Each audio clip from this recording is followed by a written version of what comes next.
या कुन्देन्दुतुषारहारधवला या शुभ्रवस्त्रावृता या वीणावरदण्डमण्डितकरा या श्वेतपद्मासना।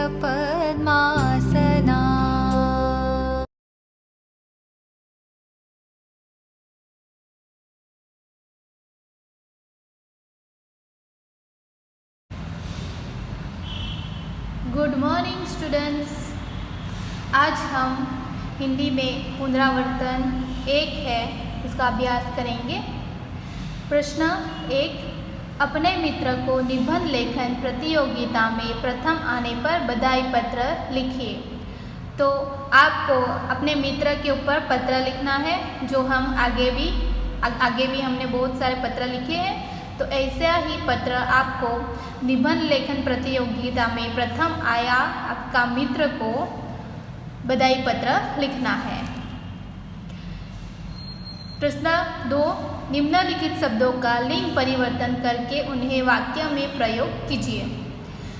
दास, तो दास का लिंग परिवर्तन होगा दासी। वाक्य, मीरा अपने को कृष्ण की दासी मानती थी। धोबीन, वाक्य, धोबीन कपड़े इस्त्री करने के लिए ले गई है।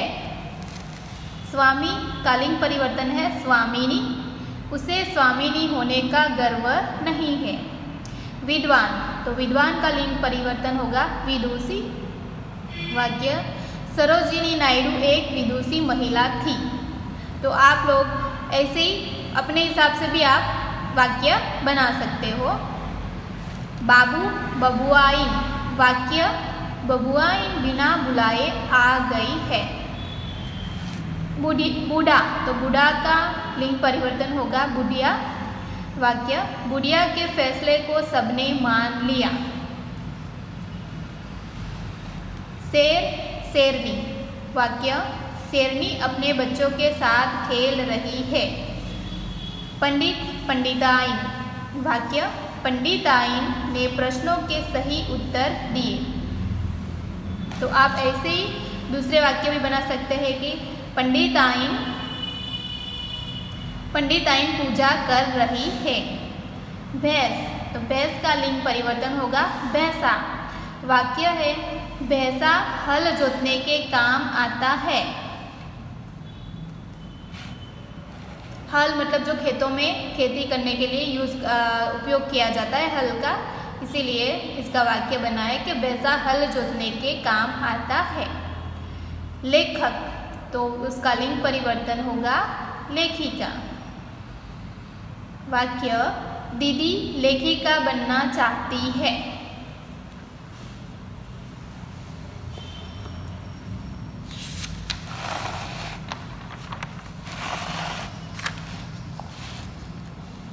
निम्नलिखित शब्दों का वचन परिवर्तन करके उन्हें वाक्य में प्रयोग कीजिए। आगे हमने लिंग परिवर्तन किया है, अब यहाँ पे है वचन परिवर्तन। मतलब एक वचन से हमें बहुवचन बनाना है। तो गमला एक है, उनको हम गमला कहते हैं। तो इसका वचन परिवर्तन करेंगे तो होगा गमले। वाक्य है, गमले एक कतार में लगा दिए हैं।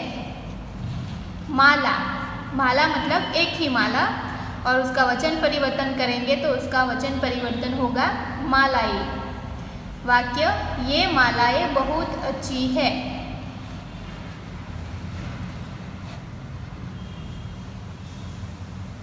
कहानी, तो कहानियाँ। वाक्य, आपने दिलचस्प कहानियाँ सुनाई।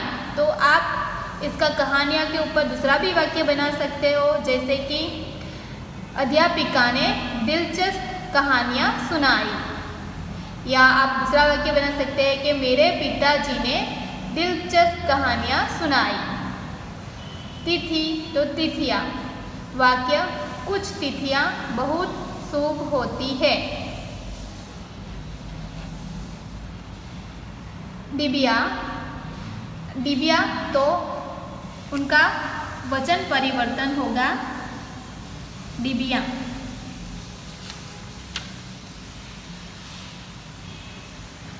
ये डिबिया खाली है, तो वाक्य बनेगा कि ये डिबिया खाली है। तो ऐसे हम दूसरा भी वाक्य बना सकते हैं कि ये डिबियों में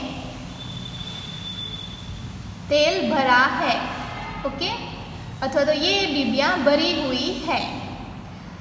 चूड़ी, तो चूड़ियाँ, वाक्य मुझे हरी चूड़ियाँ अच्छी लगती है। इसके ऊपर आप दूसरा भी वाक्य बना सकते हैं कि मेरी माँ को चूड़ियाँ बहुत पसंद है। सहेली, सहेलियाँ, वाक्य दीदी ने अपने जन्मदिवस पर सहेलियों को बुलाया। अथवा तो आप ऐसा भी सेंटेंस बना सकते हैं कि मेरी सहेलियाँ बहुत अच्छी है। सेना, तो सेनाएं, वाक्य दोनों ओर की सेनाएं युद्ध के लिए तैयार है। और दूसरा भी सेंटेंस हम बना सकते हैं कि दोनों सेनाएं युद्ध के लिए तैयार है। चीज, तो चीजें, आजकल सभी चीज़ें महंगी हो गई है।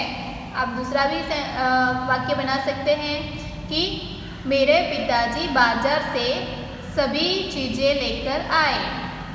वस्तु, तो वस्तुएं, वाक्य पिताजी कुछ वस्तुएं लाना भूल गए। ओके, तो विद्यार्थी मित्रों, आपको ये जो वचन परिवर्तन किसे कहते हैं और लिंग परिवर्तन वो आपको समझ में आ गया होगा। अब हम प्रश्न 4 देखेंगे। निम्नलिखित इकाइयों को पढ़कर उनमें से आपको जीवन में उतारने जैसी कौन कौन सी बातें अच्छी लगी उनकी सूची तैयार कीजिए। जैसे कि इकाई 4 है कर्मयोगी लाल बहादुर शास्त्री, जो हम पढ़ चुके हैं, उसका अभ्यास हमने कर लिया है। तो उस इकाई में आपको कौन सी चीज़ें अच्छी लगी वो आपको अपने जीवन में उतारने हैं, उनको आपको नोटबुक में लिखना है। जैसे कि हम देखेंगे कि कर्मयोगी लाल बहादुर शास्त्री कैसे काम करते हैं और कैसे कर्म करते थे, लोगों की कैसी सेवा करते थे, समाज सेवा करते थे, और उन्होंने अपने कर्मों के आधार पर उन्होंने अपने जीवन को रोशन कर दिया था। तो वो हमें सूची तैयार करनी, हमें नोटबुक में लिखना है।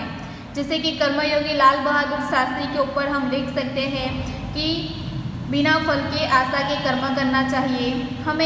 हम हमेशा विनम्रता, सादगी और सरलता से अपना जीवन जीना चाहिए। हमें हमेशा अपने जीवन में आत्मसंयम रखना चाहिए। फिर दूसरी इकाई है इकाई 3, मत बांटो इंसान को, कि जो हम मत बांटो इंसान को, हम जो इकाई है वो उसकी हमने अभ्यास कर लिया है। तो उसके ऊपर हम कैसे सीख सकते हैं, हमें क्या सीख मिली है, हमने कौन से उसके जो बातें हैं जो हमें उतारनी चाहिए वो आपको लिखना है। जैसे कि मत बांटो इंसान को, उसमें हमने सीखा है कि हमें हमेशा एकता की भावना से रहना चाहिए, मिलजुल कर रहना चाहिए। हमें कभी भी दूसरों की बुराई नहीं करनी चाहिए, सबका भला करना चाहिए और सभी से मिलजुल कर रहना चाहिए। और हमें सभी मनुष्यों में समानता की भावना होनी चाहिए, तभी हमारा ये जो देश है, हमारा जीवन है वो सार्थक होगा।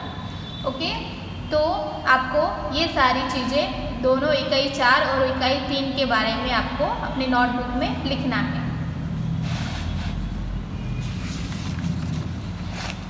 ओके, आपको ये जो पत्र है निबंध लेखन प्रतियोगिता में प्रथम आने पर अपने बधाई पत्र भी लिखना है, वो आपको खुद को लिखना है। और ये जो लिंग periवर्तन किए हैं, यहाँ पे मैंने जो सेंटेंस लिखे हैं वो भी आप लिख सकते हो और आप अपने से भी बना के लिख सकते हो। Okay, thank you.